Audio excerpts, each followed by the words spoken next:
So I was hoping that the discussion got you thinking some about what to do between now and when you're actively dying, although we don't know when that's going to start. Yeah. How to make that kind of preparation. And so that fits in with what I taught this morning about the 5 powers or the 5 forces during our life, how we live our life, how we make our life meaningful. And now I want to talk about the 5 powers at the time when we're actively dying. Okay, so when death is really approaching, and so you've taken care of your will and your advance directive, and you know what they're going to do with your body, and all this kind of stuff. So now you can focus on dying. Actually, this whole thing of what they're going to do with our body, people have incredibly strong reactions about that. Yeah? And you can see in the world, how much, like if somebody's killed in a war, the family wants the body. Yeah? As if the body is still the person. And I think that's why a lot of people don't cremate. The body is the person. We've got to save that. But when you think about it, the body is just a bunch of organic matter that's going to get recycled in nature. And the person is no longer there. Yeah? And so, it doesn't make sense to cling on to other people's bodies. And in the same way, it doesn't make much sense to worry about what's going to happen to our body after we die. But some people, that's a real big thing for them, it's my body. So even after I die and I'm born in another life, this is still my body, and I care about what happens to it. Do you think you're going to be around to see what they do with your body? And if you're around, do you want to be thinking about what they're doing with your previous life body? Or do you want to be focusing on having a good mind going into your next life? Okay? So it's really something to think about, because attachment to this body is a huge thing. And when yesterday we were talking about the 9-point death meditation, this whole thing of what's going to happen to my corpse falls into there. But even at the time we die, our body can't come with us. And it's just dead organic matter. That's all. There's nothing me about this body. So no matter what people do with it, it really doesn't matter. What do you think? It's meat. It's me. It's me. Yeah. I want them to treat my body nicely. I want to look good at my funeral. Meat. Huh? Meat. What? Meat. Meat. Meat. Oh. Yeah. Yeah. I remember my friend's mother died, and I went to the funeral, and people were saying, because she died from Hodgkin's, and they were saying, "Oh, I haven't seen her look so good in a long time."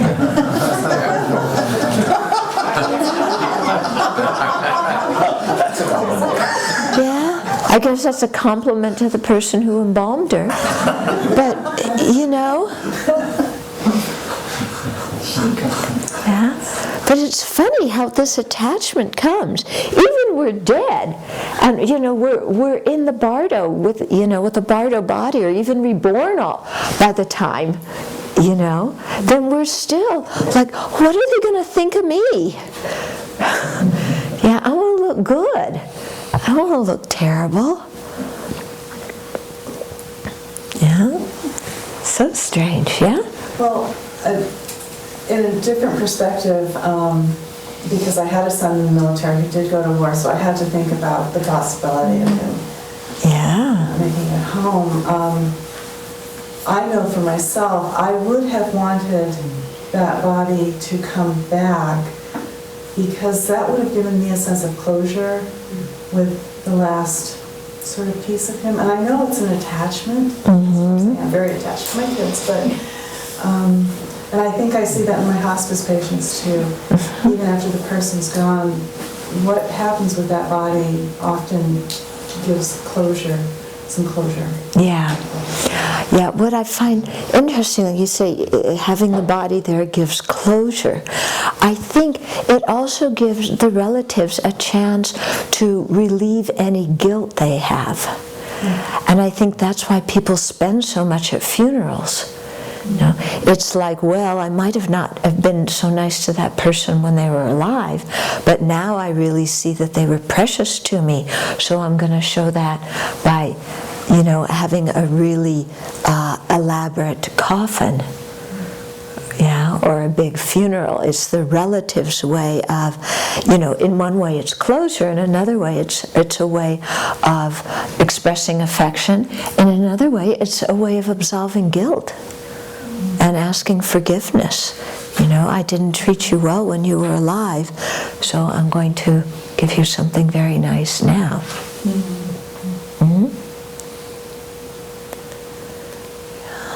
But in that, maybe it's the same idea of closure that Lynn was talking about, but it also seems to me that being able to see the body makes it real. So that, you know, there is something really, really powerful about connecting with the fact that this is actually a dead body. Right. You can't continue to fantasize. Right. I think that is a totally different point than what happens with the body. Yeah. Okay? Because I think it's quite good when people die that the dear ones see the body, because then it really gets you, oh, they're not here anymore. Okay? But that's totally different than what we do to the body and how attached we are to the body and how much attached we are to our body and what other people do with it. Yeah? So it's just an interesting thing to think about. You know, start with yourself and say, what part of this body is me? Is any part of this body me? Because, you know, so much of our identity comes from our body. Yeah? You know, our first identity is, you know, what sex we are. That's the only way they discriminate us as babies. Yeah? Because we're all bald. Yeah, we all are naked. The only way they discriminate, yeah, is boy and girl. So, you know, we have a lot of identity with that. Then we have racial identity, ethnic identity, socioeconomic identity, you know, whether we're fat or thin identity, whether we're tall or short identity, whether we're young and old identity, whether we think we're good looking or not identity. So many identities wrapped up with this body. And yet, is this body me? And everything we think we know about other people because of the kind of body they have. And everything we think about other people because of the kind of body they have. You know, we have a lot of opinions, don't we, about people based on their body. Are those people their body? If they're their body, which body? The body when it's 5, the body when it's 15, when it's 55? Which body? The healthy body, the sick body? All the cells in our body are completely changed every 7 years. So what about if our body is us, is a permanent person? It's I think it's quite important to investigate what is our relationship with our body and why do we have so much I and mine about this body. In Guide to a Bodhisattva's Way of Life, Shantideva, you know, really tears apart the whole thing of, you know, this body is me. He says, the body just came from the sperm and egg of our parents. That's all. Actually, this body is our parents' body. And it's only by familiarization that we call it me or mine. But actually, it doesn't belong to us. Yeah? Is any part of this body yours? Okay. First we think, is the body me? Is it I? Then you think, is it mine? Yeah. Is this body mine? What about it is mine? Came from my parents. Came from the farmers who grew the food. If you ate meat, it came from the cows and the turkeys and the, fish. What part of this body is yours? Okay? So we have to kind of get in there and really question these things instead of just going along with our everyday normal feelings, because our everyday normal conceptions can really lead us to a lot of trouble, because that's what happens at the time of death. Why death gets so scary is because I'm leaving this body. Who am I going to be without this body that creates my identity? Who am I going to be?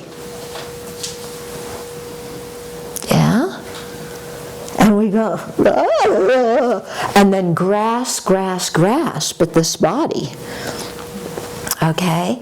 And so that grasping at this body makes death really difficult, because we have no choice at that point but to leave the body, but our mind is saying, who am I going to be without this body? I can't separate from it. Yeah, that's not going to be fun if that kind of mental state comes at the time of death. Okay? And going into the next life, kind of, well, how's my funeral?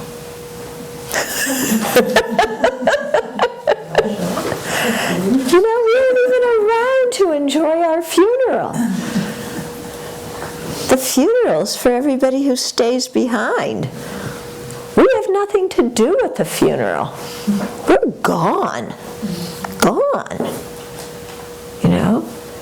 So everybody comes together at your funeral, and all the people who criticized you when you were alive, then they all come, and when you're dead, oh, they were so kind, they were so generous. You never hear anybody at a funeral come up and say, oh, this person was such a creep and they were so selfish and irresponsible. They only say that to us and about us behind our back when we're alive. But when we're dead, oh, they were so sweet, they were so... And that's how we are with other people too. Why is it? We just let our negative thoughts go about a person so much when they're alive. And then after they're dead, oh, they were so wonderful.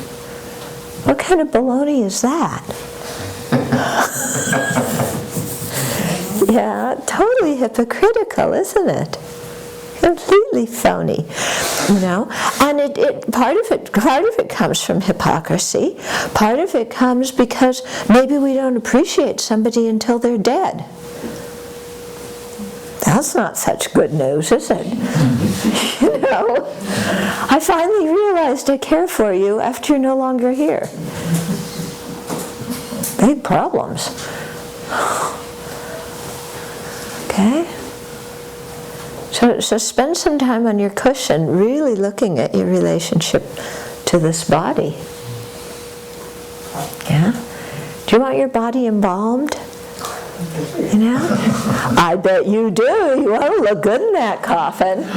You don't want to look pale. You want to look like you went to sleep, like you're sleeping peacefully. You don't want to look like you're in a bad mood, even though most of the days you look like that. You're walking around all day. But when you're dead, you want to look...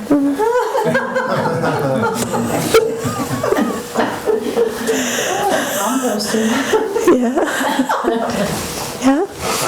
I think it comforts the survivors if the person that died looks peaceful. Yeah. Then they feel that the person died calmly. Right. It comforts the survivors, but the fact is that person may not have been peaceful when they died. Right. Yeah, so it's another way that we want to paint stories, because death is too scary, because if that person died and they weren't peaceful, what about me? Well, we won't think about that because I'm too busy. Yeah, I can't think about that. I'll think about it when I'm dying, But see, this is the whole thing with us, that we really need to look at these things and make some preparation. I had a friend who died a couple weeks ago. She had a massive stroke, and then she was on life support. And so I'm wondering, and the idea is of stream consciousness is still sort of vague to me. What lives on after death? So if consciousness separates from the body at death and goes into Bardo and there's rebirth, I'm wondering, can that happen before the body ceases to be alive? What happens to consciousness when a person is on life support and they are virtually brain dead? Yeah. Okay, so what happens to the consciousness when a person's on life support and they're, more or less brain dead? It's very difficult to say. I remember that you were saying that Sakya Rinpoche, Daktan Rinpoche said, remember about Terry Scalavi, whatever her name was? Yeah, that he had said that she was kind of long gone and her body was just there. But it's very difficult to tell, because there's a whole process of dying whereby, your elements cease and different consciousnesses cease, and the mind gets subtler and subtler, and it could be that, usually the way they describe it was before they had life support, and so the mind became very, very subtle, and then when the consciousness left the body, the breath could have stopped, the heart could have stopped, the brain could have stopped, but the consciousness could still be there. But when the consciousness did leave the body, then the body would start to smell. Okay, and it would lose its energy, or lose its, what do they call it? Heat? The heat absorbs into the heart, so the heat could be pretty much gone, except for a little bit at the heart. But to give you an example, my preceptor, Khabje Ling Rinpoche, he was in meditation on the clear light for 13 days after he passed away. So during that time, his consciousness was still in the body. The breath had stopped, the heart had stopped, I assume the brain had stopped. But he had dissolved, everything had dissolved into an extremely subtle state that was still, very faintly connected to the body. And when he finished his meditation, he was sitting upright during the time of his meditation. When he finished his meditation, then the body slumped. And so then they knew that his consciousness had left, and they went and, took care of the body. So he sat in a meditation position, dead? Yep. Wow. Yeah, impressive. This is what they say about people who prepare for death. They say if you prepare a little bit, then you die without regret. If you prepare a little bit more, you die without fear. And if you prepare really well, then it's like going on a picnic. Because you can, use the time of death to do very special meditation on emptiness. Because the mind is in a very subtle state, so if you can meditate on emptiness in that subtle state, it becomes very easy to purify the defilements. So it's a very precious time if the mind is well trained. Yeah. And so he, illustrated that in the way he died. we'll get to this here about the 5 forces at the time of death, but the last one, they say, when you're actually dying, it's good to lie on your right side with your hand under your cheek and your ring finger blocking this nostril. It stops I think the attachment energy or anger energy, something like that. And so one time I was in Dharamsala. Some of you have heard this story before. I was on my way up to Tushita, where the Westerners hang out, and below there was a whole row of mud houses where a lot of monks lived, just individually, doing their practice. And one of the elderly monks had tripped and fallen right before I got there, and some people had taken him back into his hut. Most of his friends were away doing puja at somebody else's house. So the Westerners, and there was one Tibetan nun, started taking care of him. And the Westerners got all freaked out and, ran down the hill to the hospital. And running down the hill is a big process there. It's far, and they dashed down the hill with a jeep and got the doctor and brought the doctor up. And all the doctor could say is, yeah, he's dying. But the Westerners were completely freaked out about it. And he was hemorrhaging inside. And so there was one Australian nurse and then this Tibetan nun who were taking care of him inside the hut. And they put plastic in under him because he was hemorrhaging, and every so often they had to change the plastic. So then they would give it to me, and I would throw it over the side of the hill, his blood and guts over the side of the hill, and then, did that every so often. And then finally he died. And by that time, the other monks who were his friends had come back. They were completely calm about the whole thing, quite unlike the Westerners who were freaked out. Completely calm. They knew who his principal deity was. They sat down. They started to do the self-initiation of that deity. And, I joined them for that after a while, after he actually died, and I was relieved of my plastic duty. And then after we finished the puja, one of the other monks went in the room. And there's ways to tell, according to where the heat leaves the body, how somebody died well. And, but actually before I get to that part, what came out afterwards, because the Tibetan nun who was in there was a friend of mine, is he had laid down, he had told them, because he was too weak, he said, put me in this position, lying down like this. No, he first said, put me sitting up. Yeah, but he was too weak by that time to sit up and meditate. So then he said, lay me down, and on my right side, and like this.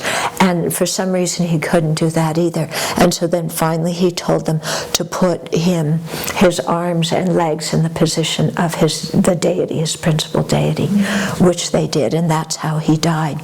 Anyway, when this monk later came in to look at the body, he came out and he had this big smile on his face, and he was saying, because the heat had left, from the bottom going up, and he had been able to meditate, and he was just like so happy. And I was thinking, this is what real friendship is, because these monks knew exactly, what to do. They were doing the puja at the time while he was actively dying, and they knew exactly what to do. They weren't freaked out about it. They helped him to die well. Yeah. And that's so different than the Westerners who were like, we got to prevent him from dying, let's go get the doctor, and, this kind of hysteria. So, it gives you an example of, how to help somebody. And this monk clearly had some meditative experience and had practiced well during his life. He knew what to do, his friends knew what to do, and it was not a big thing. Mm-hmm. So, Okay, so let's go through the 5 points at death. The 5 forces at death. So here the order is a little bit different. So the first one is the power of the white seed. And so here what it means is be generous. Okay, give away everything you're attached to. So you might have a will, but it's even better if you can give things away before you die. Okay, because then you're actually the one who's giving. And it's very easy on your mind if you can give up all these things you're attached to. Also, when I lived in Dharamsala, there was one of my neighbors. She was just a little girl when they fled Tibet.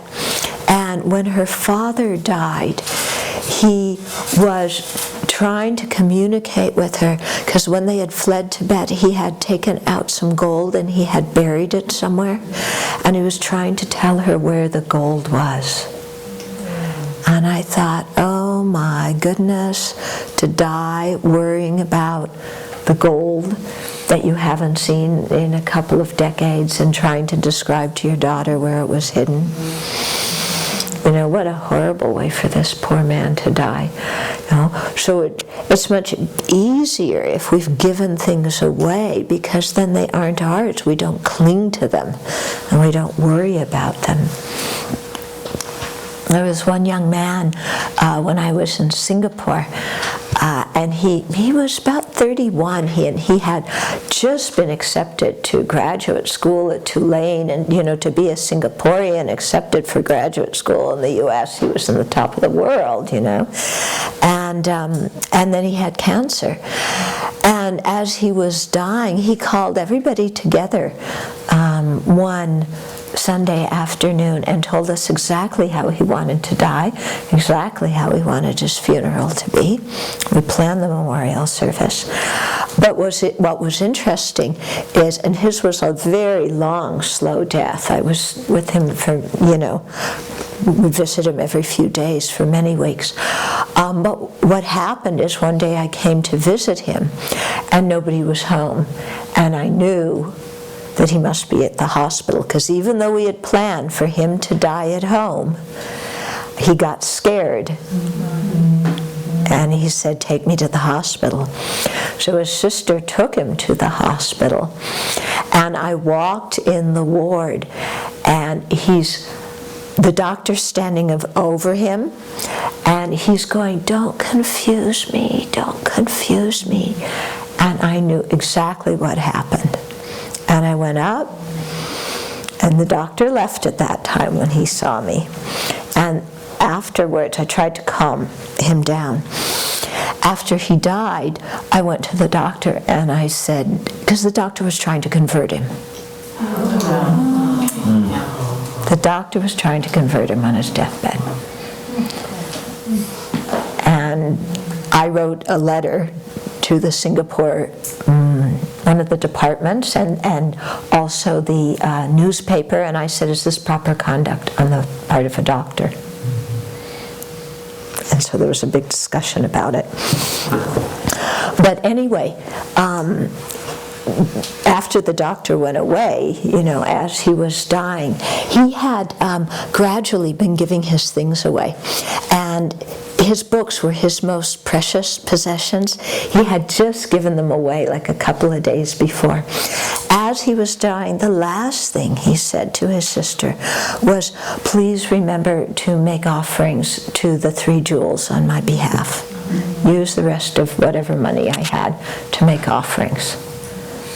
And I thought, that's beautiful, just to be generous. Yeah, and not worry about any of those things. Yeah. So, you can see there's so many different ways people can die. People can die with that, just make offerings with what I have. And then people can die with, I've got to tell my daughter where the gold is because I don't want it to get lost. Yeah, Yeah, so it's all completely up to the mind, what we do. So that's why the power of the white seed is, give things away so that we're not attached to them. Then we don't have to worry about, who's going to do what. Yeah. Oh, my precious this, what happens if it doesn't go to the relative I want it to go to? Then we get all worried and crazy about it. Okay, so better just let go. Okay, and also at that time it's very important not to be attached to our body. Yeah, because it's quite possible if we're attached to our body when we die that we're reborn as a worm crawling around eating that body out of attachment. So we don't want that. Yeah, the body's just organic matter, just.